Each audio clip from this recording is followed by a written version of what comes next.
কি জনগণের প্রত্যক্ষ ভোটে নির্বাচিত হয়েছেন? আপনারা কেউ জনগণের প্রত্যক্ষ ভোটে নির্বাচিত হন নাই। আপনারা কি জনগণের প্রত্যক্ষ ভোটে নির্বাচিত হয়েছেন? আপনারা কেউ জনগণের প্রত্যক্ষ ভোটে নির্বাচিত হন নাই। একসময় যিনি ছিলেন বিএনপির এক বাঘিনী কন্যা, আজ সে বিএনপির বিরুদ্ধে সংসদে ঝড় তুলে আবারও আলোচনায় এবং আনলেন শেখ হাসিনার সময়ের রাজনৈতিক বাস্তবতাও।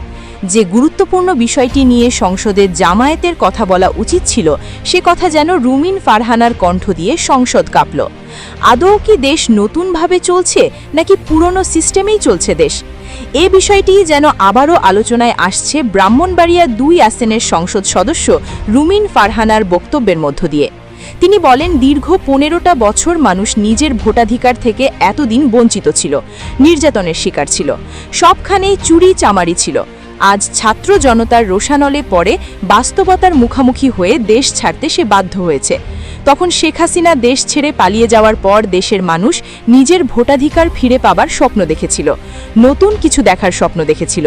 কিন্তু গেল নির্বাচনে আদৌ কি মানুষের ভোটের সঠিক ব্যবহার করা হয়েছে, নাকি সেই শেখ হাসিনার পুরনো কায়দায় আবারও আমাদের নিয়ে যাওয়া হচ্ছে? সব জায়গায় নিজেদের পছন্দের লোক বসিয়ে দেওয়া হচ্ছে, সেটাই যেন আমরা দেখতে পাচ্ছি। আপনারা ভুলে যাইয়েন না, আপনারা কি জনগণের প্রত্যক্ষ ভোটে নির্বাচিত হয়েছেন? আপনারা কেউ জনগণের প্রত্যক্ষ ভোটে নির্বাচিত হন নাই। সংসদের রুমিন ফারহানার এমন বিস্ফোরক বক্তব্যে সংসদে তৈরি হয় চরম উত্তেজনা। প্রিয় ভিউয়ার্স, গেল নির্বাচনে মানুষের ভোটের সঠিক প্রয়োগ হয় নাই বলে মন্তব্য করেছেন রুমিন ফারহানা। এ বিষয়ে আপনাদের কি প্রশ্ন? লাইক, কমেন্ট, শেয়ার করে জানিয়ে দিন আপনার মতামত।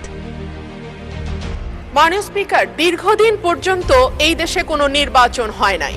মানুষ তাদের পছন্দের প্রতিনিধি নির্বাচন করতে পারে নাই। আপনারা কি জনগণের প্রত্যক্ষ ভোটে নির্বাচিত হয়েছেন? আপনারা কেউ জনগণের প্রত্যক্ষ ভোটে নির্বাচিত হন নাই।